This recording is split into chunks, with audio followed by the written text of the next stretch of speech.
جب تک گاڑی کا سفر ختم نہیں ہوا تب تک وہ بڈھا گاہے بگاہے کبھی رامین کی کمر پر اپنی انگلیاں چلانے لگتا تو کبھی اس کے بازو پر اور کبھی اس کی گردن پر اپنے ہاتھ کی پشت پھیرنے لگتا۔ وہ بیچاری بار بار اس کا ہاتھ اپنے آپ سے پیچھے کر رہی تھی، لیکن اسے اپنی شامت صاف نظر آ رہی تھی۔ قرضدار اپنا قرضہ لے چکا تھا، اس کا باپ بھی شاید پڑوسیوں کے رحم و کرم سے قبر کے حوالے ہو جاتا، لیکن وہ جیتے جی مر گئی تھی۔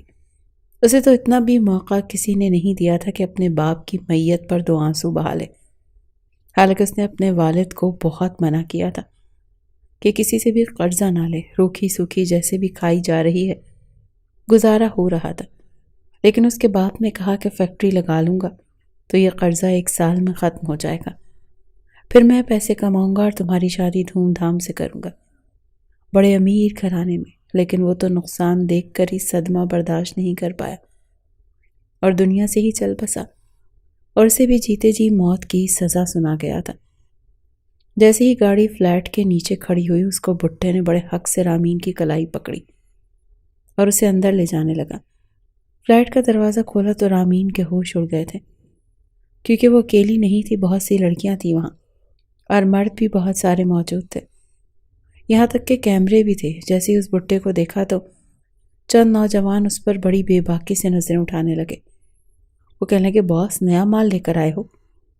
وہ تو یوں بات کر رہے تھے جیسے وہ انسان نہ ہو، کوئی بے جان چیز ہو جس کا سودا کیا گیا ہو۔ وہ بڈھا کہنے لگا، ہاں پہلے میں اس کے ساتھ وقت گزاروں گا، اور ہاں کیمرہ تیار ہے نا؟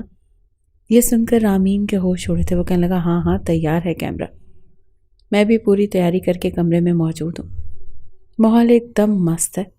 سیٹ جیسے ہی رامین کو کمرے میں لے جانے لگا تو وہ اپنا آپ بچانے لگی۔ وہ کہنے لگی، میں نہیں جاؤں گی، میرا ہاتھ چھوڑو، خدا کے لیے مجھے یہاں سے جانے دو۔ ان میں سے ایک شخص کہنے لگا، سیٹ مجھے نہیں لگتا یہ لڑکی تجھے قریب آنے دے گی، میں تو کہتا ہوں سالی کو ایک انجیکشن کھونپ دو تاکہ ویڈیو اچھی بن سکے۔ رامین کی یہ سن کر جان لبوں پر آئی تھی۔ وہ کہنے لگا، نہیں، میں اسے ہوش و حواس میں رکھنا چاہتا ہوں، اسے سنبھالنا میرا کام ہے، بس کیمرہ مین کو بولو کہ وہ اپنے کیمرے کی سیٹنگ کو ٹھیک رکھیں۔ وہ کہنے لگا، کمرہ تیار ہے، آپ جا سکتے ہیں۔ جیسے ہی وہ بڈھا رامین کو کمرے کے اندر لے کر گیا، کمرے کا خوابناک ماحول دیکھ کر اس کے ہوش اڑے تھے۔ کمرے میں ہلکی ہلکی ملگجی سی روشنی پھیلی ہوئی تھی، صرف نائٹ بلب چل رہا تھا، اور وہاں پر ایک کیمرہ مین ہاتھ میں کیمرہ لیے کھڑا تھا۔ وہ بڈھا اسے زبردستی کھینچ کر بیڈ پر پھینک چکا تھا، پھر کیمرہ مین کو اشارہ کرنے لگا۔ وہ کہنے لگا، دیکھو میرا چہرہ نہیں آنا چاہیے، بس یہ لڑکی نظر آئے۔ وہ کہنے لگا، اوکے باس، ایسا ہی ہوگا۔ اس بڈھے نے رامین کے گلے سے دوپٹہ اتار کر دور پھینکا تھا اور پھر بیڈ پر اس کے پاس چلا گیا، لیکن وہ اپنا بچاؤ کر رہی تھی، وہ اپنا آپ چھڑوانے کی کوشش کر رہی تھی۔ اسی چھینا جھپٹی میں رامین کے کپڑے جگہ جگہ سے پھٹ گئے تھے۔ پھر ایک زوردار تھپڑ اس بڈھے نے رامین کے چہرے پر مارا تھا۔ وہ کہنے لگا، زیادہ نخرے دکھائے گی تو اپنے ساتھ 2 مردوں کو اور بلا لوں گا، سیدھی طرح جو میں چاہتا ہوں مجھے کرنے دے، ورنہ جو میں کرنا چاہتا ہوں تیرے ساتھ بیک وقت 3 مرد کریں گے۔ رامین کا حلق تو جیسے خشک ہوا، اسے لگا جیسے کسی نے اس کے اندر سے سارا خون نچوڑ لیا۔ اس سے پہلے کہ وہ بڈھا اس کے ساتھ کچھ غلط کرتا، دروازہ بڑی زور سے دھڑ دھڑایا گیا۔ وہ کہنے لگا، کون ہے کمینہ؟ باہر سے آواز آئی، SHO کامران شاہ، دروازہ کھول ورنہ میں توڑ دوں گا۔ وہ بڈھا فوراً سے پیچھے ہٹا اور کہنے لگا، شٹ، لگتا ہے پولیس نے ریڈ مار دی ہے۔ اس سے پہلے کہ وہ رامین کو کہیں چھپانے کی کوشش کرتا، رامین بڑی تیزی سے بیڈ سے اٹھی اور اس نے کمرے کا دروازہ کھول دیا۔ سامنے ایک 32 سالہ نوجوان تھا۔ وہ فوراً سے اس کے پاس گئی اور کہنے لگی، خدا کے لیے مجھے بچا لے، یہ بڈھا میرے ساتھ۔ بات ابھی یہیں تک پہنچی تھی جب کامران نے اسے دیکھا۔ وہ کہنے لگا، تمہاری یہ ڈرامے بازیاں میرے سامنے نہیں چلیں گی۔ پھر اپنے پیچھے پلٹ کر دیکھنے لگا اور کہنے لگا، لیڈیز کانسٹیبل کو بلاؤ، سب لڑکیوں کو موبائل میں بٹھائیں اور دوسری موبائل میں ان کمینوں کو بٹھاؤ۔ کب سے مجھے انتظار تھا کہ میں رنگے ہاتھوں ان کو پکڑوں۔ پولیس اہلکاروں نے سب کے سروں پر بندوقیں تان لی تھی، ایک ایک کو وہ نیچے لے جا رہے تھے۔ وہ بڈھا کامران سے کہنے لگا، دیکھ SHO، ہماری پہنچ بہت اوپر تک ہے، تجھے بہت پچھتانا پڑے گا، تو اچھا نہیں کر رہا۔ پیسے کا لین دین کر اور ہمیں چھوڑ دے، اس میں تیرا بھی فائدہ ہے اور ہمارا بھی۔ ایک زوردار تھپڑ کامران شاہ نے اس بھٹے کے منہ پر مارا تھا اور وہ دور جا کر گرا تھا۔ وہ کہنے لگا، یہ رشوت کی لالچ کسی اور کو دینا، میرے ساتھ کیا ہوگا یہ بات کی بات ہے، لیکن جب تک میں تم لوگوں کے ساتھ کیا کروں گا یہ تم لوگوں نے سوچا بھی نہیں ہوگا۔ کامران شاہ اپنے قانون خود بناتا ہے اور اس کا جو جی چاہتا ہے وہ کر گزرتا ہے۔ بات کی بعد میں دیکھی جائے گی، چلو بٹھاؤ ان سالوں کو، انہیں میں چھوڑوں گا نہیں۔ رامین بھی لیڈیز کانسٹیبل کے ساتھ نیچے جا چکی تھی، اور بھی 5-6 لڑکیاں تھیں، سب کی سب پریشان تھی۔ کچھ ہی دیر میں رامین اور وہ لڑکیاں پولیس اسٹیشن پہنچ گئی تھی۔ سب لڑکیوں کو ایک ہی جیل میں بند کر دیا گیا تھا۔ ایک لڑکی کہنے لگی، مارے گئے، ہماری تو وہ مثال ہے کہ آگے کنواں اور پیچھے کھائی۔ رامین اس لڑکی کے پاس آ گئی، وہ کہنے لگی، کیا مطلب؟ اچھا ہوا کہ ہم پکڑے گئے، اب تو یہ پولیس والے ہمیں چھوڑ دیں گے۔ وہ لڑکی کہنے لگی، سوچ ہے تمہاری، پولیس والے کبھی کسی لڑکی کو ایسے نہیں چھوڑتے۔ وہاں وہ کمینہ بھٹا ہماری عزت کے سودے کرنے والا تھا، یہاں یہ پولیس والے انویسٹیگیشن کے نام پر اپنی راتیں ہمارے ساتھ رنگین کریں گے۔ یہ سن کر رامین کا رنگ اڑا تھا۔ وہ بہت معصوم سی تھی، ایسی باتوں سے واقف نہیں تھی۔ زندگی اس نے پردے میں گزاری تھی، کالج میں بھی نقاب کر کے جاتی تھی۔ ایسی باتیں، ایسی زبان اس نے کبھی نہیں سنی تھی۔ وہ بہت بڑی مصیبت میں پھنس گئی تھی۔ اسے لگا کہ پولیس ان کی خیر خواہ ہے، ان کی مدد کرے گی، لیکن ایسا نہیں ہوا تھا۔ اب وہ اس لڑکی کی بات سن کر پریشان ہوئی تھی کہ پتہ نہیں اب انجام کیا ہوگا۔ کچھ ہی دیر کے بعد ایک ایک لڑکی کو اسی کامران شاہ کے پاس لے کر جایا گیا، اور جیسے جیسے اس کی باری قریب آ رہی تھی رامین کی جان نکل رہی تھی۔ تو اس نے دیکھا جو لڑکی جا رہی ہے وہ واپس نہیں آ رہی، پتہ نہیں وہ SHO لڑکیوں کے ساتھ کیا کر رہا ہے، کس طرح کی انویسٹیگیشن کر رہا ہے کہ وہ واپس ہی نہیں آ رہی۔ صرف وہ اکیلی ہی جیل میں بچی تھی اور دل ہی دل میں اپنے بچاؤ کی دعائیں مانگ رہی تھی کہ جب لیڈیز کانسٹیبل آئی اور کہنے لگی، چلو باہر آؤ، تمہاری باری ہے، وہ یوں تھی کہ اگلا سانس نہیں لے پائے گی۔ اپنے آنسوؤں پر ضبط باندھے وہ اس کانسٹیبل کے ساتھ SHO کامران کے کمرے میں گئی۔ جیسے ہی دروازہ کھولا، کمرے کا AC پورے کمرے کو ٹھنڈا کر چکا تھا۔ کمرے میں SHO کامران کے علاوہ کوئی دوسرا نہیں تھا، کوئی لڑکی نہیں تھی۔ جیسے ہی رامین ڈرتے ڈرتے اندر آئی تو کامران کہنے لگا، دروازہ بند کرو۔ کانسٹیبل نے دروازہ بند کر دیا، لیکن رامین دروازے کے پاس ہی کھڑی رہی۔ وہ کہنے لگا، یہ لڑکی سامنے آ کر کھڑی ہو۔ وہ کہنے لگی، نہیں، میں نہیں آؤں گی، آپ اچھے انسان نہیں ہیں، مجھے پتا ہے آپ میرے ساتھ کیا کریں گے۔ رامین کی بات سن کر SHO کامران شاہ کا دماغ کھول اٹھا تھا۔ وہ فوراً سے کھڑا ہو گیا اور کہنے لگا، مطلب کیا ہے تمہارا لڑکی؟ وہ کہنے لگی، میں جانتی ہوں پولیس والے کیسے انویسٹیگیشن کرتے ہیں۔ وہ قدم قدم بڑھاتا ہوا رامین کے سامنے آ کر کھڑا ہو گیا، کہنے لگا، اچھا کیسے کرتے ہیں، ذرا مجھے بھی تو پتہ چلے۔ وہ کہنے لگی، دیکھیں آپ میرے قریب مت آئیں، مجھ سے دور رہیں، مجھے پتہ ہے آپ اپنی شرٹ کے بٹن کھولیں گے پھر اپنی شرٹ اتاریں گے۔ یہ کہتے کہتے وہ چپ ہوئی، کامران کا خون کھول کر رہ گیا۔ وہ کہنے لگا، اچھا۔ یہ کہتے ہوئے اس نے دروازے کو لاک کیا اور اپنے بٹن کھولنے شروع کیے۔ وہ کہنے لگا، بتاؤ پھر کیا کروں گا میں؟ رامین کہنے لگی، میں ابھی، اس نے یہی کہا تھا جب SHO کامران نے اس کا بازو پکڑا اور اسے دیوار کے ساتھ لگا دیا۔ وہ کہنے لگا، بتاؤ کیسے انویسٹیگیشن کرتے ہیں پولیس والے، مجھے بھی تو پتہ چلے کہ تمہارے دماغ میں ایسا کون سا خناس بھرا ہے۔ تم جیسی کریکٹر لیس لڑکیوں کو میں اچھے طریقے سے جانتا ہوں، شریف بننے کا ناٹک کرتی ہیں، سمجھتی ہیں کہ پولیس والوں کو اپنا آدھا ادھورا وجود دکھا کر ان کے ساتھ وقت گزار کر اپنی بات منوا لیں گی۔ دیکھو میں ایسے پولیس والوں میں سے نہیں۔ وہ بڑے غصے سے رامین سے بات کر رہا تھا، اس کی آنکھوں میں تو جیسے خون اترا ہوا تھا۔ وہ کہنے لگی، آپ جھوٹ بول رہے ہیں، مجھے اس لڑکی نے بتایا تھا کہ آپ پولیس والے کیا کرتے ہیں لڑکیوں کے ساتھ۔ وہ کہنے لگا، کون سی لڑکی نے؟ وہ کہنے لگی، وہ جو مجھ سے پہلے آئی تھی۔ وہ کہنے لگا، میں جو کرتا ہوں اسے چھوڑو، پہلے یہ بتاؤ کہ تم کیا کرتی ہو، کب سے اس بڈھے کے ساتھ کام کر رہی تھی، کتنی بار تم نے جسم فروشی کی ہے، مجھے سچ سچ بتاؤ ورنہ میں تمہیں۔ وہ کہنے لگی، میں ایسی لڑکی نہیں ہوں، میں بہت شریف ہوں۔ SHO کامران استحصائیہ مسکرایا۔ وہ کہنے لگا، ہاں تمہاری شرافت مجھے نظر آ رہی ہے، جگہ جگہ سے پھٹے ہوئے تمہارے کپڑے، تمہارا یہ تنگ اور چست لباس، تمہارے کھلے بال، تمہاری شرافت اور تمہارے کریکٹر کا اچھے سے ثبوت دے رہے ہیں۔ اور پھر تمہیں یہ بھی پتا ہے کہ پولیس والے انویسٹیگیشن کیسے کرتے ہیں۔ کہو تو تمہارا یہ خواب میں پورا کر دیتا ہوں، تمہارے ساتھ ایسے ہی انویسٹیگیشن کرتا ہوں جیسا تم چاہتی ہو۔ یہ کہتے ہوئے وہ آگے بڑھا، پھر کہنے لگا، سچ بتا رہی ہوں، یا پھر میں باقی کی شرٹ کے بٹن بھی کھول دوں۔ رامین کہنے لگی، دیکھیں میں ایسی لڑکی نہیں ہوں، میں آپ سے سچ کہہ رہی ہوں، مجھے اس بڈھے نے 70 لاکھ میں۔ یہ کہتے ہوئے وہ رونے لگی۔ وہ کہنے لگا، اچھا تو تمہیں خرید کر لایا ہے وہ کمینہ؟ کس کوٹے سے خریدا اس نے تمہیں؟ کہاں تمہیں بیچنے جا رہا تھا؟ دیکھو لڑکی، مجھے سب کچھ سچ سچ بتا دو، میں تمہیں چھوڑ دوں گا۔ پچھلی 5 لڑکیوں کو بھی میں چھوڑ چکا ہوں کیونکہ انہوں نے سچ بتایا تھا۔ رامین اسے کیا بتاتی، اسے تو خود بھی کچھ نہیں پتا تھا۔ وہ کہنے لگی، مجھے کچھ نہیں پتا، میں کچھ نہیں جانتی، میں آپ سے سچ کہہ رہی ہوں، مجھے تو ابھی یہ بڈھا لے کر آیا تھا۔ شکر ہے کہ آپ آ گئے، میں نے تو شکر کیا کہ پولیس آ گئی، اب میں محفوظ ہوں۔ لیکن اس لڑکی نے کہا کہ آپ لوگ بھی برے ہوتے ہیں۔ میں سچ کہہ رہی ہوں، وہ کہنے لگا، چھوٹی ہو تم، اپنی ادائیں دکھا کر مجھے بیوقوف بنانے کی کوشش کر رہی ہو، میں تمہیں نہیں چھوڑوں گا۔ ابھی وہ بات کر ہی رہا تھا جب دروازے پر دستک ہوئی۔ ایس ایچ او کامران نے شرٹ کے بٹن بند کیے اور دروازہ کھولا۔ سامنے ایک پولیس والا کھڑا تھا۔ وہ کہنے لگا، سر اوپر سے فون آیا ہے، آئی جی صاحب کہہ رہے ہیں کہ سب کو چھوڑ دو ورنہ اچھا نہیں ہوگا۔ کامران کہنے لگا، یہ جو اوپر کے فون ہے نا، ان سے میں بڑا تنگ آ چکا ہوں، میں نہیں چھوڑوں گا، اس بھٹے کو تو بالکل نہیں چھوڑوں گا۔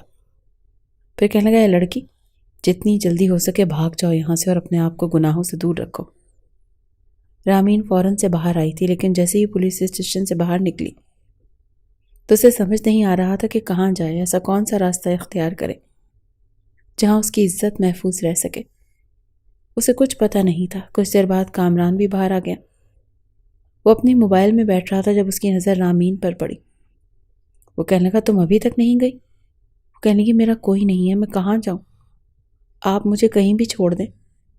وہ کہنے لگا، اس وقت تو میں گھر جا رہا ہوں، ویسے بھی رات بہت ہو چکی ہے، ایسا کرو تم میرے ساتھ میرے گھر چلو، صبح میں تمہیں دارالامان پہنچا دوں گا۔ وہ جلدی سے موبائل کا فرنٹ ڈور کھول کر بیٹھ گئی۔ کامران اسے اپنے گھر پر لے گیا۔ جب وہ گھر پہنچا تو رات کے 3 بج چکے تھے۔ اس کی والدہ بھی سو رہی تھی۔ اس کے گھر میں بس 2 کمرے تھے اور ایک ڈائننگ روم اور ڈرائنگ روم۔ اس کی اماں تالا لگا کر رکھتی تھیں، جب کوئی مہمان آئے تبھی اسے بٹھایا جائے گا۔ اب صرف 2 کمرے تھے۔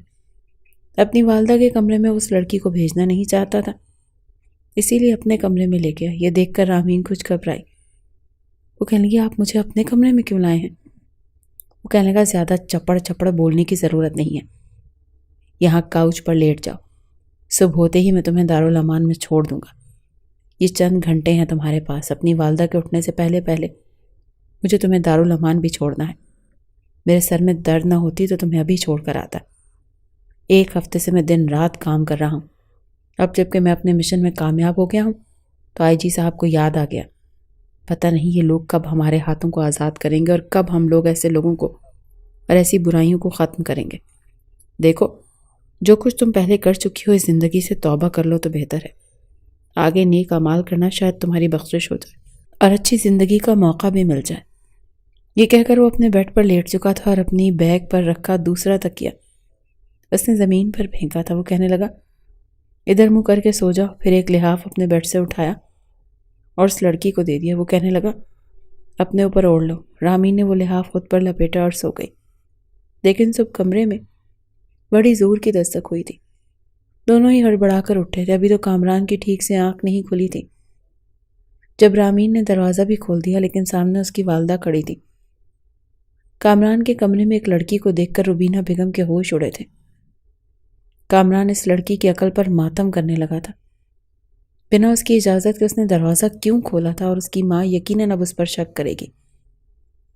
پہلے ہی کہتی تھی کہ پولیس کی نوکری مت کرو، اور پولیس والے اچھے نہیں ہوتے، لیکن کامران کا یہ جنون تھا کہ وہ ایک ایماندار پولیس والا بنے گا، اور اب تک ایمانداری سے ہی کام کر رہا تھا اور ایمانداری سے ہی سودے تک پہنچا تھا۔ لیکن اس کی ماں گاہے بگاہے اس پر شک کرتی رہتی تھی کہ مجھے لگتا ہے کہ تم بھی دوسرے پولیس والوں کی طرح غلط روش پر چل پڑے ہو۔ وہ بار بار اپنی ماں کو بس اسی بات کا یقین دلاتا رہتا تھا کہ وہ ایسا نہیں ہے، اور رامین تو بنا لحاف کے ہی دروازہ کھول چکی تھی۔ جگہ جگہ سے اس کے کپڑے پھٹے ہوئے تھے اور اس کی بازوں پر، گردن پر ناخنوں کی کھرونچوں کے نشان تھے۔ یہ دیکھ کر اس کی والدہ کہنے لگی، یہ لڑکی کون ہو تم؟ وہ کہنے لگی، کامران، تم اتنے بے غیرت ہو چکے ہو کہ رات گزارنے کے لیے لڑکی کو گھر تک لے آئے؟ وہ فوراً سے کھڑا ہوا تھا، کہنے لگا، ماں ایسی کوئی بات نہیں ہے۔ لیکن رامین کے دماغ میں ایک ایسا آئیڈیا آیا تھا کہ جس سے وہ اپنی عزت کی حفاظت کر سکتی تھی۔ اس سے پہلے کہ کامران کچھ بولتا، رامین روبینہ بیگم کے گلے لگ کر رونے لگی، کہنے لگی، آپ کے بیٹے نے مجھے برباد کر کے رکھ دیا، مجھے کہیں منہ دکھانے کے قابل نہیں چھوڑا۔ یہ سن کر تو کامران کے ہوش اڑ گئے تھے، اور روبینہ بیگم تو کھا جانے والی نظروں سے کامران کو دیکھ رہی تھی۔ وہ کہنے لگی، یہ لڑکی کیا کہہ رہی ہے؟ وہ کہنے لگا، یہ لڑکی کیوں جھوٹ بول رہی ہو؟ اماں کو سچ بتاؤ کہ میں تمہیں کیوں لایا ہوں۔ وہ کہنے لگی، رات گزارنے کے لیے لائے تھے، اور کس لیے لے کر آئے تھے؟ دیکھیں اماں جی، میں ایک شریف گھرانے کی لڑکی تھی، میرے باپ نے کسی سے قرضہ لے کر اپنی فیکٹری کھولی تھی، لیکن اس فیکٹری کو آگ لگ گئی، میرے والد کا دیوالیہ ہو گیا، اور یہ صدمہ میرے والد سے برداشت نہیں ہوا، ان کا انتقال ہو گیا۔ لیکن قرض داروں کو پیسہ چاہیے تھا، اس لیے انہوں نے میری بولی لگائی۔ ایک بڈھے نے مجھے خریدا تھا، مجھے اپنے ساتھ فلیٹ میں لے کر گیا، لیکن تبھی انہوں نے ریڈ ماری۔ میں نے تو شکر کیا کہ پولیس والے میری عزت کی حفاظت کریں گے۔ انہوں نے سب لڑکیوں کو جانے دیا، لیکن مجھے اپنے ساتھ یہاں پر لے آئے، اور رات کو میرے ساتھ۔ یہ کہہ کر وہ پھر سے رونے لگی۔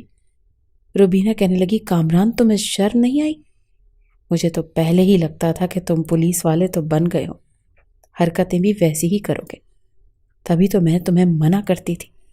وہ کہنے لگا، ماں یہ لڑکی جھوٹ بول رہی ہے، یہ خود کریکٹر لیس ہے، جھوٹی لڑکی ہے، میں نے اسے ہاتھ تک نہیں لگایا، میں صرف اسے بچا کر لایا ہوں تاکہ اسے دارالامان چھوڑ سکوں۔ روبینہ بیگم کہنے لگی، اس کی زندگی برباد کر کے تمہیں کیا لگتا ہے میں تمہیں اسے دارالامان چھوڑنے کا مشورہ دوں گی؟ میں تمہارا ابھی اسی لڑکی سے نکاح کرواؤں گی جس کو تم نے برباد کیا ہے۔ یہ سن کر کامران کا دل چاہا کہ رامین کا گلا دبائے اور اسے جان سے ہی مار ڈالے۔ کتنے آرام سے اسے بد کردار ثابت کر چکی تھی۔ کامران کہنے لگا، ہرگز بھی نہیں، میں اس جھوٹی اور کریکٹر لیس لڑکی سے کبھی شادی نہیں کروں گا۔ روبینہ بیگم کہنے لگی، میں دیکھتی ہوں کیسے نہیں کرتے، اگر تم نے اس لڑکی سے نکاح نہیں کیا تو میرا مرا منہ دیکھو گے۔ روبینہ بیگم نے اپنی آنکھوں سے آنسو صاف کرتے ہوئے کہا، پھر رامین کو اپنے ساتھ لگایا اسے باہر لے گئی۔ کامران تو اپنا سر پکڑ کر رہ گیا تھا۔ کچھ ہی دیر میں روبینہ بیگم نے مسجد کے امام صاحب کو بھی فون کر کے بلا لیا کہ نکاح پڑھوانا ہے۔ وہ مسجد کے امام بھی تھے اور نکاح خواں بھی تھے۔ سچ چند مسجد کے ہی معزز لوگوں کو لے کر گھر پہنچ گئے۔ کامران کا بس نہیں چل رہا تھا کہ اس لڑکی کے ساتھ کیا نہ کر گزرے جس نے کھڑے کھڑے اسے بدنام کر کے رکھ دیا تھا۔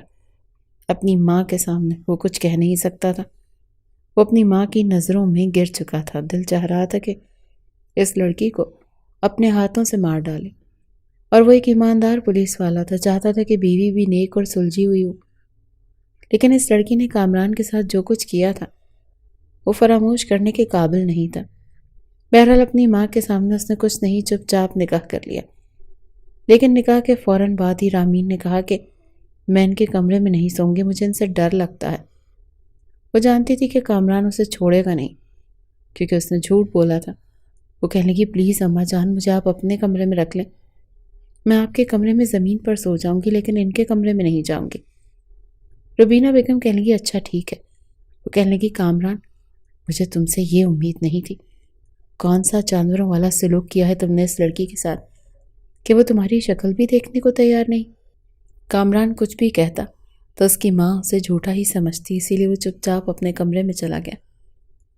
دروازہ بڑی زور سے بند کیا، لیکن سوچ چکا تھا کہ جب بھی اسے موقع ملے گا اس لڑکی کو چھوڑے گا نہیں۔ پوری رات غصے کے مارے اس کا خون کھولتا رہا اور وہ سگریٹ پہ سگریٹ پیتا رہا۔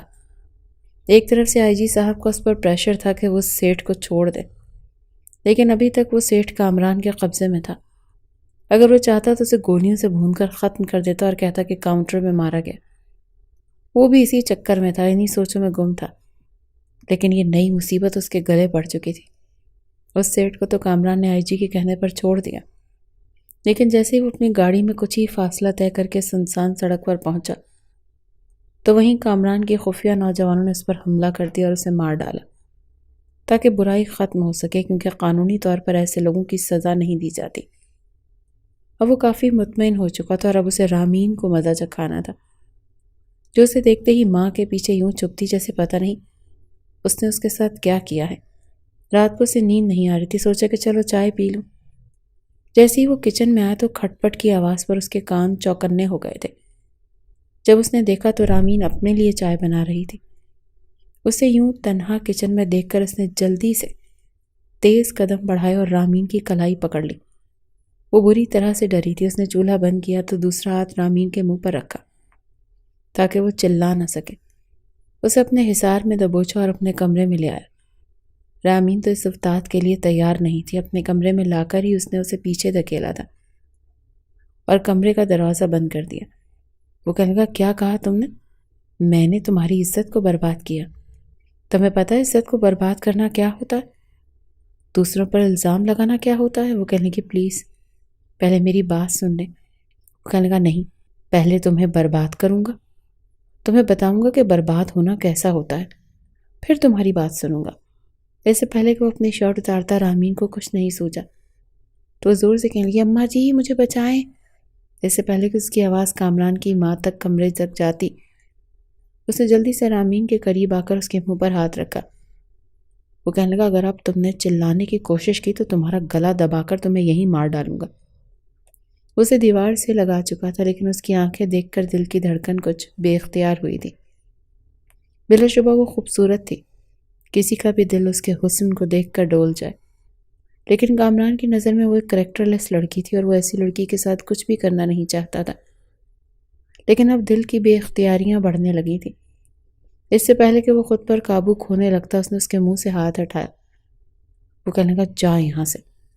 کامران کو لگ رہا تھا کچھ دیر اسے اور دیکھے گا تو اپنے جذبات کو سنبھال نہیں پائے گا، اور اپنی اسی کیفیت پر وہ پریشان بھی ہوا تھا۔ آج تک کسی لڑکی کو دیکھ کر اس کی ایسی کیفیت نہیں ہوئی تھی۔ رامین نے سکھ کا سانس لیا اور فوراً سے کمرے سے باہر نکل گئی، لیکن وہ یہ نہیں جانتی تھی کہ اگلے روز ہی وہ رات ایک بار پھر یوں ہی گزر چکی تھی۔ بار بار اس کی آنکھوں کے سامنے رامین کا سراپا آ رہا تھا۔ آج تک ایس ایچ او کامران شاہ نے تمام تر اختیارات ہونے کے باوجود خود کو ایسی لڑکیوں سے دور رکھا تھا، جہاں تک کہ خاندان کی کتنی لڑکیاں تھیں جو کامران شاہ پر مر مٹتی تھیں، لیکن کامران شاہ نے جب سے ایس ایچ او کے عہدے کو سنبھالا تھا اس پر ذمہ داری پہلے سے بھی زیادہ آ چکی تھی۔ وہ تو سمجھ رہا تھا کہ شاید اب بیٹھ کر خود سے نیچے اور افسران پر حکم چلائے گا، لیکن نہیں، یہاں پر جب تک ہر ایک بات کا جواب دے اسے خود نہ ہونا پڑتا تب تک کوئی بھی کام نہیں ہوتا تھا۔ ہر ایک چیز کی نگرانی اسے خود ہی کرنی پڑتی تھی۔ اب یہ وہ انہی سوچوں میں گم کچھ سوچ رہا تھا جب اسے باہر سے ہنسنے کی آواز آنے لگی۔ رات کے تقریباً 12 بجے کا وقت تھا۔ رات 12 بجے اسے اپنی ماں کے ہنسنے کی آواز آئی۔ وہ حیران رہ گیا، جلدی سے اپنے کمرے سے اٹھ کر باہر آیا۔ تو سامنے کا منظر اس کی سوچ کے برعکس تھا، کیونکہ سامنے اس کی ماں صحن میں یوں بیٹھی ہنس ہنس کر باتیں کر رہی تھی جیسے یہ رات کے 12 نہ ہوں بلکہ دوپہر کے 12 ہوں۔ آخر وہ بات کس سے کر رہی تھی؟ پورے گھر میں بریانی کی بڑی اچھی خوشبو پھیلی ہوئی تھی۔ جیسے ہی انہوں نے کمرے سے کامران کو نکلتے ہوئے دیکھا تو خوشگوار حیرت سے مسکرائیں اور کہنے لگی، ارے بیٹا دیکھو تو صحیح، میری شہزادی بہو کو اتنے مان سے میرے لیے بریانی بنا رہی ہے۔ آج مجھے نیند نہیں آ رہی تھی، میں نے اس لڑکی سے کہا کہ میرا اس وقت پتہ نہیں کیوں بریانی کھانے کو جی چاہتا ہے۔ اس نے فوراً اٹھ کر بریانی بنانا شروع کر دی۔ یہ سن کر کامران کے ماتھے پر بل پڑ چکے تھے۔ وہ اسے صرف اور صرف حقارت اور تلخی سے ہی دیکھ رہا تھا۔ اس کا کوئی بھی کام صرف اور صرف منافقت ہی لگتا تھا۔ کچھ دیر بعد بریانی بن کر تیار ہو چکی تھی۔ خوشبو ایسی تھی کہ کامران کا بھی جی چاہ رہا تھا کہ وہ بھی کھائے، لیکن ذہن میں بار بار یہی سوالات آ رہے تھے کہ وہ کوئی شریف لڑکی نہیں بلکہ بازاری لڑکی ہے۔ اس جیسی لڑکیاں بھلا گھر کی عزت کیسے بن سکتی ہیں؟ وہ تو اپنی ماں کو بھی یہی کہنا چاہتا تھا کہ اسے صرف جھاڑو پوچھا ہی کروایا کریں، اپنے گھر کے کام خود کیا کریں، لیکن پھر اس سوچ کر خاموش ہو جاتا، کیونکہ اس کی ماں تو اس کی اس بات پر اسے ہی سنانے والی تھی۔ جب زبردستی اس کی ماں نے وہ بریانی ایک چمچ ڈالی تو وہ تو جیسے دیوانہ سا ہو چکا تھا۔ تھوڑی سی بریانی پلیٹ میں ڈال کر کمرے میں چلا گیا۔ ایک ہی نظر اس نے کامران کو دیکھا اور پھر ایک گہری سانس خارج کر کے رہ گئی۔ کچھ دیر بعد ہی کمرے میں گئی تو روبینہ بیگم خراٹے مار کر سونے لگی۔ وہ اپنی آنکھیں کھول کر چھت کو تکنے لگی۔ آنکھ سے بے ساختہ آنسو گرنے لگے تھے، ایک خوف سا اس کے دل میں ابھرنے لگا تھا۔ اس نے جس شخص پر الزام لگایا تھا وہ کوئی اور نہیں بلکہ ایک ایس ایچ او تھا۔ اگر کسی روز روبینہ بیگم اس گھر سے گئیں تو نہ جانے وہ ایس ایچ او کیا کرے گا، یہ سوچ کر وہ گھبرا جاتی تھی۔ بار بار ذہن میں کئی طرح کے خیالات آ رہے تھے۔ اس نے کامران شاہ سے بے تحاشا خوف آ رہا تھا۔ نیند آج اس کی آنکھوں سے کوسوں دور تھی۔ بار بار وہی الفاظ ذہن میں گردش کر رہے تھے جب کامران شاہ نے اسے کریکٹر لیس کہا تھا، بد کرداری کا الزام لگایا تھا۔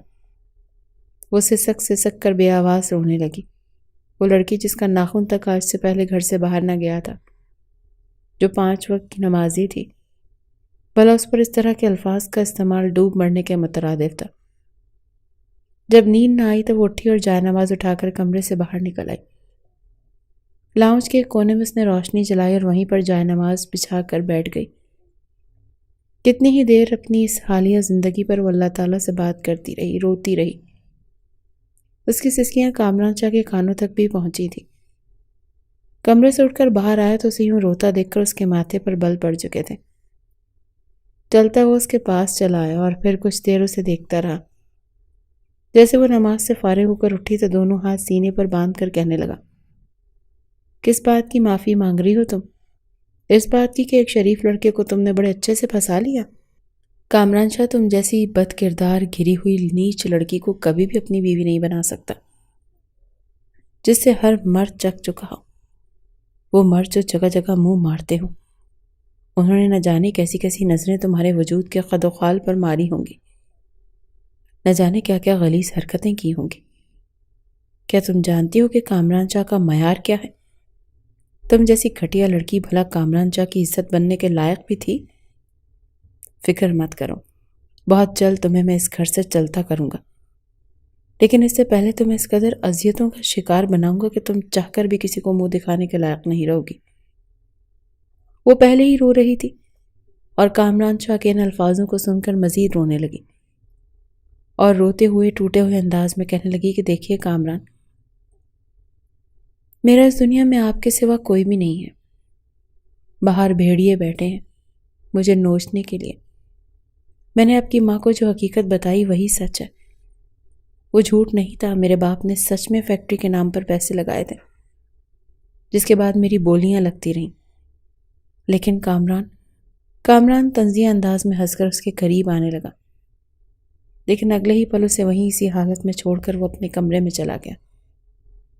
اسے اس وقت اس لڑکی پر شدید غصہ آ رہا تھا۔ چند روز جو ہی گزر گئے، کامران ایک خاص مشن میں مصروف ہو چکا تھا۔ اس دوران ان دونوں ساس بہو کی جوڑی پہلے سے بھی زیادہ مضبوط ہو چکی تھی۔ ایک صبح کامران شاہ کی کال آئی تو سن کر روبینہ بیگم کے چہرے پر خفگی کے تاثرات آ گئے۔ جب رامین نے دیکھا تو پوچھنے لگی، آنٹی سب خیریت تو ہے؟ وہ کہنے لگی، بیٹا دعا کرو۔ میرے بیٹے نے آج سے پہلے مجھے کبھی بھی نہیں کہا کہ دعا کرنا میرے یہ مشن کامیاب ہو جائے۔ یقیناً بہت سخت معاملات ہیں، وہ بہت بڑے گروہ کو پکڑنے والا ہوگا، دعا کرو کہ سب خیر ہو۔ روبینہ بیگم کو پریشان دیکھ کر رامین بھی پریشان ہو چکی تھی۔ دل ہی دل میں دعا کرنے لگی کہ کامران کو کچھ بھی نہ ہو، وہ پہلے کی طرح اپنے اس مشن میں بھی کامیاب ہو کر لوٹے۔ لیکن دن سے رات ہو چکی تھی، ابھی تک کامران کی طرف سے کوئی فون نہیں آیا تھا۔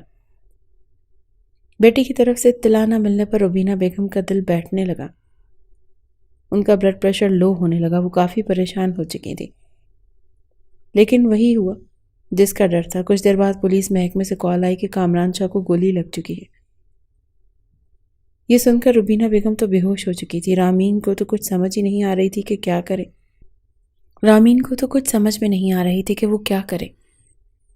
خوف کے مارے سے رونا آ گیا، روتے ہوئے کہنے لگی کہ کس ہاسپٹل میں ہے کامران؟ انہوں نے تمام تر معلومات دیں تو وہ اپنی ساس کو بھی اسی ہاسپٹل میں لے کر جا چکی تھی۔ پہلے تو اس نے ساس کو ایڈمٹ کروایا اور پھر جب کامران شاہ کی طرف گئی تو وہ سمجھ رہی تھی کہ شاید وہ بے ہوش پڑا ہوگا اور منہ پر نیل ہوں گے، زخموں سے چور ہوگا، مشن میں تو کامیاب ہو چکا تھا۔ مگر آخری پکڑے جانے والے ڈاکو نے اس پر برے طریقے سے حملہ کر دیا تھا، جو بعد میں کامران شاہ کے ہاتھوں ہی مارا گیا۔ آنکھوں میں آنسو لیے جب وہ کمرے میں گئی تو سامنے کا منظر اس کی آنکھیں مزید کھول گیا، کیونکہ سامنے کامران شاہ نیم دراز انداز میں ٹیک لگا کر بیٹھا تھا۔ اس وقت ہاسپٹل کے یونیفارم میں وہ کچھ زیادہ ہی پرکشش لگ رہا تھا۔ اس کے بازو پر پٹی بندی دیکھ وہ ایک گہری سانس خارج کر گئی۔ دھیرے دھیرے چلتی اس کے قریب آئی اور کپ کپاتے ہوئے اپنا ہاتھ بازو پر رکھنا چاہا جہاں پر زخم تھا۔ اگلے ہی پل کامران شاہ کی آنکھ کھل گئی۔ اس نے ایک جھٹکے سے اپنا بازو الگ کیا۔ ہلنے سے اس کے بازو میں درد بھی ہوا۔ کہنے لگا، تم یہاں کیا کر رہی ہو؟ امی کہاں ہے اور مجھے چھو کیوں رہی تھی؟ دور ہٹو، شاباش۔ کامران شاہ کے منہ سے یہ سن کر وہ ایک جھٹکے سے دور ہوئی۔ کپ کپاتی ہوئی آواز میں کہنے لگی، آپ ٹھیک تو ہیں نا؟ آپ کو زیادہ درد تو نہیں ہو رہا؟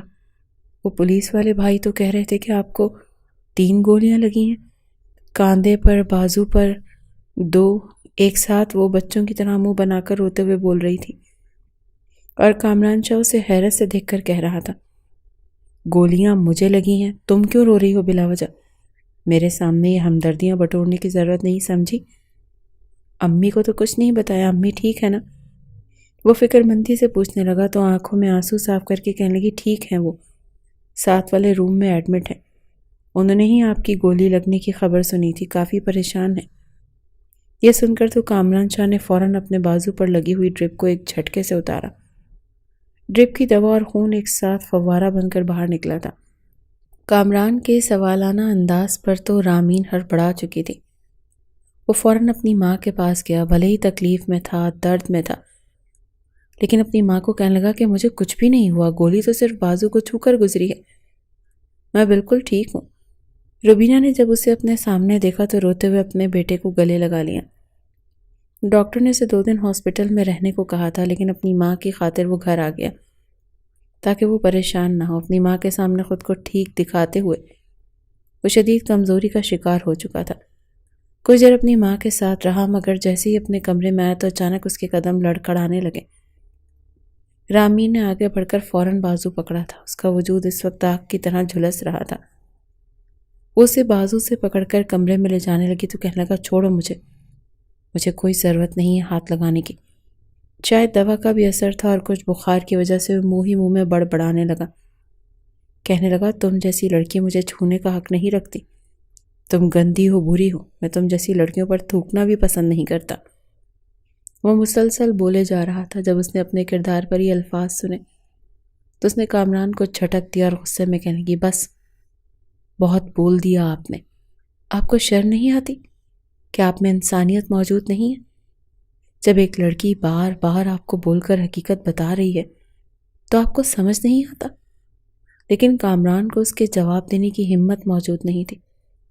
وہیں بیڈ پر گر چکا تھا، بخار کی حالت میں، جوتوں سمیت، اور بازو بیڈ پر لگنے کی وجہ سے پٹی سے ہلکا ہلکا خون بھی رسنے لگا تھا۔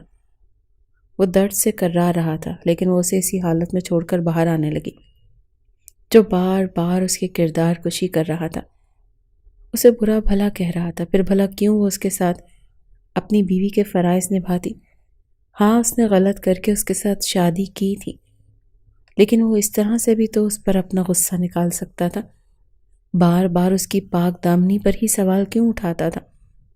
وہ کمرے سے باہر آ گئی اور دروازہ دھڑلے سے بند کر کے دوسرے کمرے میں جا کر لیٹ گئی، لیکن مسلسل کراہنے کی آواز سن کر اس کا ضمیر اسے ہی ملامت کرنے لگا کہ رامین، وہ تمہارا شوہر ہے، حقیقت سے انجان ہے، تمہیں ایسا نہیں کرنا چاہیے۔ وہ شخص بخار میں تڑپ رہا ہے، اگر یہ نہ ہوتا تو تمہارے ساتھ کیا ہوتا؟ اس کی ماں نے تمہیں اتنی عزت دی، محبت دی۔ یہ سوچ کر ایک بار پھر وہ اٹھ چکی تھی، چلتے ہوئے کمرے میں آئی، دیکھا تو پٹی پوری خون سے بھر چکی تھی، اب ہلکا ہلکا خون بیڈ پر بھی رسنے لگا تھا۔ وہ جلدی سے اس کے پاس آئی، سب سے پہلے تو زخم کی ڈریسنگ کی، اس کے بعد ٹھنڈے پانی کی پٹیاں اس کے ماتھے پر رکھنے لگی، مگر کہیں بھی کامران کو سکون نہیں آ رہا تھا، اس کا وجود بخار میں جھلس رہا تھا۔ اگلے ہی پل بخار میں اس نے اپنی شرٹ کو اتار کر دور پھینکا۔ وہ شرٹ لیس اس وقت رامین کے سامنے موجود تھا۔ اس کا کثرتی پرکشش بدن دیکھ کر رامین کے چہرے کی ہوائیں اڑنے لگیں۔ وہ ابھی بھی برف جیسے ٹھنڈے پانی سے اس کے ماتھے پر پٹیاں رکھ رہی تھی۔ رومال اٹھا کر اس نے جیسے ہی باؤل میں رکھا تو اگلے ہی پل کامران نے آنکھیں بند کیے، اس کا ہاتھ پکڑ لیا، اس کے ہاتھوں کو اپنے چہرے پہ رکھنے لگا۔ شاید وہ اس کے ٹھنڈے ہاتھوں سے ٹھنڈک محسوس کرنا چاہتا تھا۔ وہ چپ چاپ اسے دیکھ رہی تھی، جس نے اگلے ہی پل اپنا سر اٹھا کر اس کی گود میں رکھ دیا۔ چہرہ سرخ لال ہو رہا تھا جب وہ رامین کا ہاتھ پکڑے ہوئے ہی اپنی گردن پر مسلنے لگا۔ وہ ہڑبڑا رہی تھی۔ کامران، یہ کیا کر رہے ہیں آپ؟ میرا ہاتھ چھوڑیں، میں آپ کے سر پر پٹی رکھ دیتی ہوں، بتائیں کچھ چاہیے آپ کو؟ آپ کے کھانے کے لیے کچھ لاؤں؟ لیکن وہ تو اس کے ہاتھ کو پکڑ کر اپنے سینے پر لے آیا اور اگلے ہی پل اس کا دوسرا ہاتھ رامین کی کمر پر گردش کرنے لگا۔ وہ خود کو مزید رامین کے قریب کر رہا تھا، یہاں تک کہ اس نے رامین کو کمر سے کھینچ کر اپنے قریب لٹا دیا۔ اس کے زخمی بازو کو دیکھ کر ہڑبڑا سی گئی، کہنے لگی کہ کامران، اپنے بازو کو زیادہ موومنٹ مت کریں، آپ کو درد ہوگا۔ اس وقت آپ کو شدید بخار ہے، کاش آپ اور جھوٹ نہ بولتے اور 2 دن ہاسپٹل میں ہی رہ جاتے۔ وہ گھبرا رہی تھی کہ کہیں کامران کو کچھ ہو نہ جائے، جبکہ کامران اگلے ہی پل اسے اپنے باہوں میں بھر کر اپنا چہرہ اس کی گردن کے قریب رکھے، اس کی گرم سانسوں سے خود سرشار کرنے لگی تھی۔ وہ جو خود کو اس سے دور رکھنا چاہتی تھی، دھیرے دھیرے وہ بھی سرشاری میں ڈوبتی چلی گئی۔ اس نے کامران کی گردش کرتی انگلیوں کو اب روکا نہیں تھا، جو بڑی بے تکلفی سے اس کے پورے وجود پر گردش کر رہی تھی، اور وہ ہلکا ہلکا کرراہتا ہوا اس کے وجود میں سکون تلاش کر رہا تھا۔ کچھ دیر بعد ہی اس کا بخار ٹھنڈا پڑا تو وہ وہیں سو چکا تھا، اپنی باہوں میں ہی رامین کو جکڑے۔ اگلی صبح جب کامران کی آنکھ کھلی تو طبیعت قدرے سنبھل چکی تھی۔ اپنے قریب سوئی رامین کو دیکھ کر ایک پل کو اس کی آنکھیں پھٹی کی پھٹی رہ گئیں۔ پہلے تو اسے ایسا لگا کہ شاید یہ خواب ہے، لیکن آنکھیں کھول کر اس نے ایک بار پھر ان مناظر کو دیکھنا چاہا۔ اس کے بال کھلے تھے، چہرے پر تھکان کے آثار تھے، دوپٹہ کہیں دور پڑا تھا اور اس کے دوسرے بازو پر سر رکھے بے خبری سے سو رہی تھی۔ کامران شاہ کا دل تو بڑے زوروں سے دھڑکنے لگا۔ اگلے ہی پل خود ہی اس نے اپنا ہاتھ اس کے چہرے پر کیا اور اس کے چہرے پر پھیلے ہوئے بالوں کو ہٹا کر وہ اس کے حسن سے ایک بار پھر سرشار ہونے لگا۔ اس سے پہلے کہ وہ اپنی حدود پھلانگتا اور اپنے لب اس کے لبوں کے قریب کر جاتا، وہ ہڑبڑا کر اٹھ بیٹھی، گھبراتے ہوئے کہنے لگی، اٹھ گئے کامران؟ فوراً کامران پیچھے ہٹا، کہنے لگا، ہاں اٹھا ہوں، نظر نہیں آ رہا کیا؟ تم میرے کمرے میں کیا کر رہی ہو؟ میرے بیڈ پر، میرے پہلو میں؟ کیا ارادے تھے تمہارے؟ ایک مرتبہ تو الزام لگا چکی ہو، اب کیا اس لیے پاس تھی کہ کچھ بڑا کر سکو؟ رامی نے اس کی جلی کٹی باتیں سن کر جی بھر کر پریشان ہوئی تھی، چپ چاپ اٹھ کر کمرے سے باہر چلی گئی۔ مگر اس نے جس طرح دونوں ماں بیٹی کی خدمت کی تھی، روبینہ بیگم تو اس کے صدقے واری جانے لگی تھی۔ کہنے لگی، اگر خاندان میں بھی کوئی لڑکی دیکھ لے تو ایسی کبھی بھی ہماری یوں خدمت نہ کرتی جس طرح اس لڑکی نے کی ہے۔ کامران چپ چاپ اپنی ماں کی بات سن کر ایک گہری سانس خارج کر گیا۔ اسے اس وقت جو لڑکی اپنی ماں کے منہ سے اچھی تو لگ رہی تھی، لیکن جس حالت میں اسے یہ لڑکی ملی تھی، ذہن میں یہ بات گھر کر چکی تھی کہ یہ لڑکی اچھے کردار کی نہیں ہے۔ وہ چاہ کر بھی اس سے محبت نہیں کر پا رہا تھا، بس اس کی زندگی اذیتوں سے دوچار کرنا چاہتا تھا۔ اس کی اصلیت اپنی ماں کے سامنے لانا چاہتا تھا کہ جس قدر آپ اس کو عزت دے رہی ہیں جو اس قابل ہے ہی نہیں۔ دل میں وہ اس سے محبت چاہتا تھا، لیکن اندر ہی اندر وہ اپنے معیار کو اتنا گرتا برداشت نہیں کر سکتا تھا۔ یہ کامران شاہ کی کیسی لڑکی کو اپنی عزت بنائے، اس پر محبت نچھاور کرے جو پہلے سے ہی کتنے ہی لوگوں کے ساتھ۔ اس سے آگے تو کچھ سوچ بھی نہیں سکتا تھا۔ آج تک اس نے کسی لڑکی کی طرف آنکھ اٹھا کر نہیں دیکھا تھا۔ اس روز وہ سارے کام نمٹا کر نہانے کے بعد باتھ روم گئی تو شاور کام نہیں کر رہا تھا، شاید اس میں کچرا آ چکا تھا۔ روبینہ کہنے کی، بیٹا اپنے کپڑے لے جاؤ، جا کر کامران کے کمرے میں نہا لو۔ ویسے بھی وہ کون سا گھر ہے، طبیعت بحالی کے بعد وہ دوبارہ سے اپنی ڈیوٹی جوائن کر چکا تھا۔ وہ جھجکتے ہوئے اپنے کپڑے لے کر کامران کے کمرے میں چلی گئی۔ اس نے فریش ہونے کے بعد بالوں کو یوں ہی کھلا چھوڑا اور تولیے سے صاف کر دی۔ گنگناتی جیسے ہی باہر نکل کر آئی تو سامنے کا منظر دیکھ کر ہڑبڑا چکی تھی۔ کیونکہ سامنے ہی بیڈ پر کامران اس وقت اپنے جوتے ایک طرف رکھ رہا تھا۔ جیسے اس کی نظر رامین پر پڑی تو اس کی آنکھیں وہیں کھلی کی کھلی رہ گئیں، لیکن وہ نظریں چرا کر اس کے کمرے سے جانے لگی تو کامران نے اسے روک لیا۔ کہنے لگا، کہاں جا رہی ہو؟ یہیں رکو، آج تو بڑی نکھری نکھری لگ رہی ہو۔ خیریت؟ اتنی رونق تمہارے چہرے پر کس لیے ہے؟ وہ شوق انداز میں بولا۔ وہ ہڑبڑا گئی، کہنے لگی، نہیں ایسی تو کوئی بات نہیں، میں تو بس ابھی نہا کر باہر نکلی ہوں۔ وہ قدم بقدم چلتا ہوا اس کے قریب آیا اور اگلے ہی پل اس کی کمر میں ہاتھ رکھ کر اپنے قریب کر چکا تھا۔ کہنے لگا، آج رات میں تمہارے ساتھ رنگین بنانا چاہتا ہوں۔ یہ سن کر اس کے چہرے کی ہوائیں اڑی اور کہنے لگی، مجھے ایسا کچھ بھی نہیں کرنا آپ کے ساتھ۔ وہ خود کو چھڑوانے لگی تو اسے مزید قریب کر چکا تھا۔ کہنے لگا کہ کیوں؟ ویسے تو ہر بات میں بیوی بیوی کرتی ہو۔ بیوی کے فرائض صرف یہ جھاڑو پوچھا، کھانا بنانا، کپڑے استری کرنا نہیں ہوتا، بلکہ شوہر کے کہنے پر شوہر کو خوش کرنا بھی ہوتا ہے۔ آج کی رات میں تمہارے ساتھ اپنی رات رنگین کرنا چاہتا ہوں۔ یہ سن کر رامین کے تو ہوش اڑ گئے تھے۔ کہاں وہ نازک سی لڑکی اور دوسری جانب کثرتی بدن رکھنے والا۔ کہنے لگی، چھوڑے مجھے پتہ ہے آپ میرے ساتھ وہی کریں گے جو فلموں اور ڈراموں میں ہیرو ہیروئن کے ساتھ کرتے ہیں۔ آپ مجھے اذیتوں سے دو چار کریں گے، میرے ساتھ بری حرکتیں کریں گے، لیکن میں آپ کو ایسا کچھ بھی نہیں کرنے دوں گی۔ جب تک آپ کو مجھ سے محبت نہیں ہو جاتی تب تک میں اپنا آپ کے حوالے نہیں کروں گی۔ اس کی بات پر وہ خباثت سے ہنس کر کہنے لگا کہ تم جیسی لڑکی سے کون محبت کرے گا؟ میں تو صرف اور صرف تمہارے ساتھ رات رنگین کرنا چاہتا ہوں، تمہارے ساتھ محبت، اور میں بالکل نہیں۔ اتنے نخرے مت دکھاؤ، جس جگہ سے تمہیں لے کر آیا ہوں نا، وہاں پر تو خوشی سے سب کچھ کر رہی تھی۔ وہ ایک بار پھر اس پر جملے کس رہا تھا، اسے بیڈ پر گرا چکا تھا۔ ایک جھٹکے سے اس کے وجود سے دوپٹہ جدا کیا تو وہ کانپ گئی۔ کہنے لگی، یہ کیا کر رہے ہیں آپ؟ میں چلاؤں گی اور آپ کی امی کو بلا لوں گی۔ لیکن کامران شاہ نے اس کا وہی دوپٹہ اٹھا کر اس کے منہ میں باندھ دیا۔ وہ اسے تو دوپٹے سے باندھ کر بیڈ کے درمیان گرا چکا تھا۔ وہ بن پانی کی مچھلی کی طرح تڑپ رہی تھی جب کامران شاہ نے اپنی شرٹ کے بٹن کھولنا شروع کر دیے۔ وہ اپنے وجود کو آزاد کرتا اس پر جھکا تھا۔ گھبراہٹ کے مارے اس کی حالت خراب ہو رہی تھی۔ بے شک اس کا شوہر تھا، وہ اس کے لیے جائز تھی، مگر ایک مرد کے غصے اور انتقام میں سہے جانے والی اذیتوں میں کس قدر تکلیف اور کرب ہوتا ہے وہ جان سکتی تھی۔ گھبراتے ہوئے روتے ہوئے وہ خود کو چھڑوانے کی کوشش کر رہی تھی، بس اس پر کامران شاہ رحم کر لے، مگر کامران شاہ تو اپنے دانت اس کی گردن پر گاڑنے لگا۔ وہ انتقام دھیرے دھیرے سرشاری میں بھی بدلنے لگا۔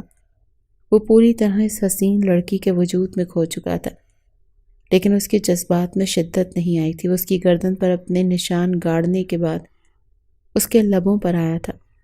جس قدر ہو سکتا تھا وہ اس پر اپنی شدتیں لٹا رہا تھا، یہاں تک کہ اس کی سانس بند ہونے لگی، رنگت بالکل پیلی پڑنے لگی، وہ ہانپنے لگی۔ مگر کامران شاہ نے اگلے ہی پل اس پر اپنی شدتیں لٹانا شروع کر دیں۔ وہ چیخ کر اپنے درد کا اندازہ لگانا چاہتی تھی۔ کامران شاہ جو سمجھ رہا تھا کہ یہ لڑکی اس سے پہلے ہی کوٹھے کی زینت بن چکی ہے، اسے کہیں سے خرید کر لایا گیا تھا، یہ تو کسی ایسے بدنام زمانہ گلیوں کی رہائشی تھی، مگر جیسے ہی اس نے اپنی شدتیں اس کے وجود پر لٹانا شروع کی تو وہ ٹھٹک چکا تھا۔ ایک جھٹکا سا اس کے وجود کو لگا، کیونکہ وہ ایک لمحہ لگا تھا اسے یہ جاننے میں کہ یہ لڑکی جیسے وہ پچھلے 2 مہینوں سے نہ جانے کتنی باتوں اور جملوں کا نشانہ بنا رہا تھا، اسے کیا کچھ کہہ رہا تھا۔ یہ لڑکی رو رو کر اپنی پاک دامنی کا ثبوت دلاتی رہی۔ وہ تو سچ مچ پاک دامن تھی، وہ تو کنواری تھی جسے آج تک کسی مرد نے چھوا تک نہیں تھا۔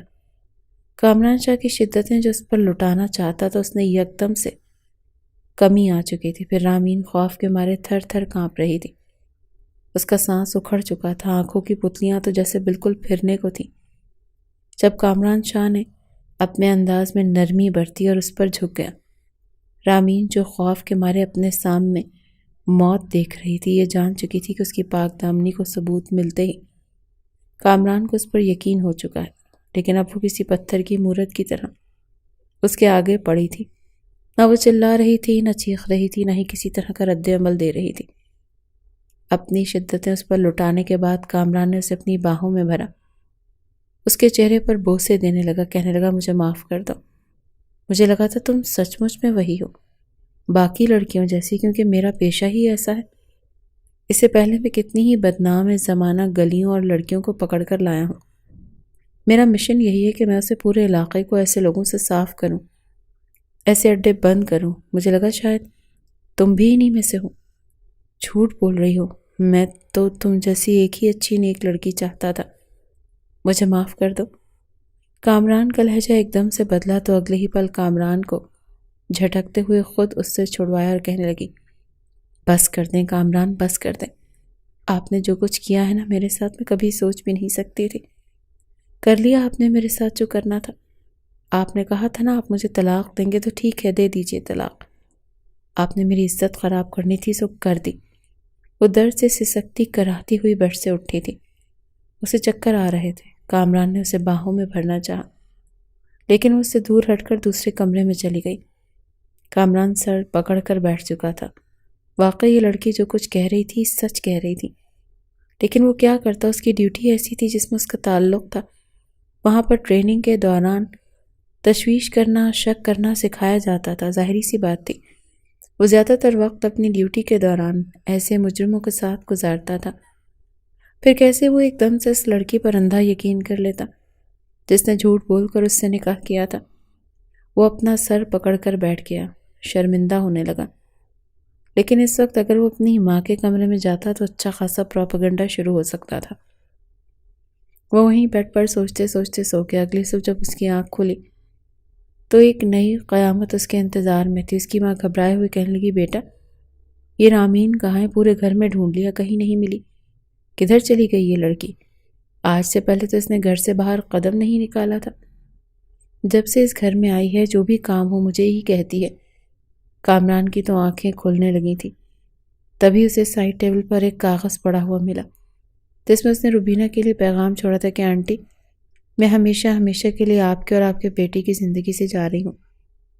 آپ نے مجھے اپنی بیٹیوں جیسی محبت دی، بہت شکریہ، لیکن شاید میں اس قابل نہیں تھی۔ وہ جا چکی تھی اور کامران یوں تھا کہ کاٹو تو خون نہ نکلے۔ پہلی بار روبینہ نے اپنے بیٹے کو تھپڑ مارا تھا۔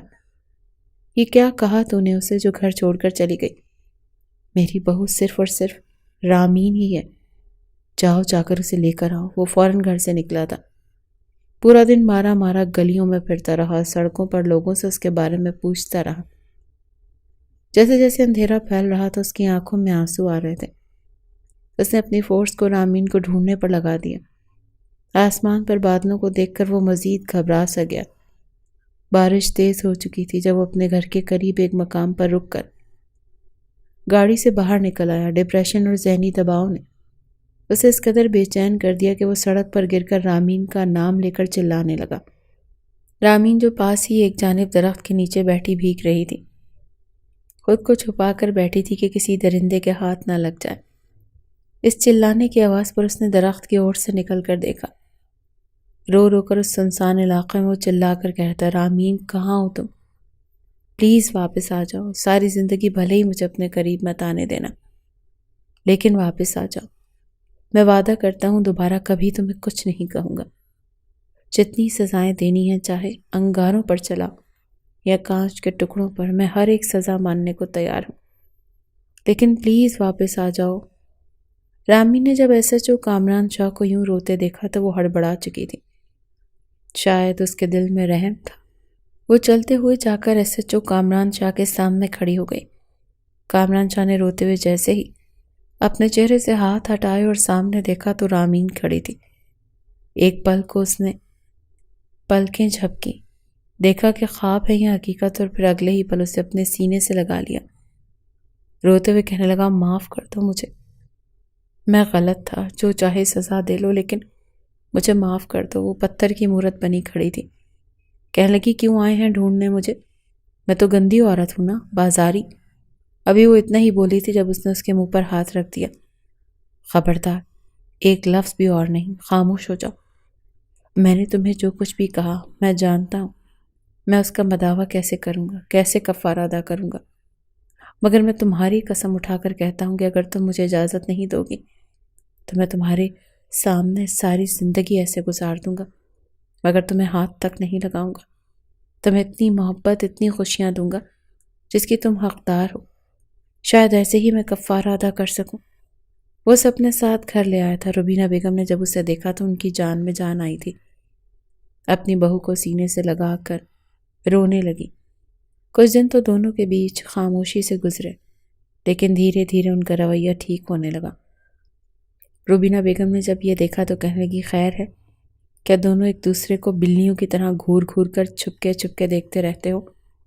بس مجھے اگلے 2 ماہ کے اندر اندر خوشخبری چاہیے۔ بند کرو یہ آنکھ مچولی تم لوگ۔ اس روز اپنے ہاتھوں سے روبینہ بیگم نے اپنے بیٹی کی دلہن سجائی تھی۔ وہ بالکل دلہن کی طرح تیار کروا کر کمرے میں بٹھا چکی تھی۔ کامران جب ڈیوٹی سے واپس آیا تو اسے اس کے کمرے میں جانے نہ دیا۔ روبینہ بیگم نے اسے ایک عمدہ سفید کرتا پہننے کو دیا اور اپنی خاندانی انگوٹھی نکال کر اس کے حوالے کرتے ہوئے بولی کہ جا کمرے میں، اور خبردار جو مجھے کسی بھی طرح کی شکایت ملی تو۔ کامران نے جیسے ہی دروازہ کھولا تو سامنے وہ دلہن بنی مسکراتے ہوئے اسی کا انتظار کر رہی تھی۔ وہ تو جیسے لمحوں میں قید ہو کر رہ گیا تھا۔ کچھ دیر تو محبت بھری باتیں ہوتی رہیں اور پھر وہ اسے اپنی باہوں میں بھر کر اپنا آپ اس پر وار چکا تھا، اور آمین تو جیسے اس کی سانسوں میں اپنی سانسیں شامل ہوتا دیکھ کر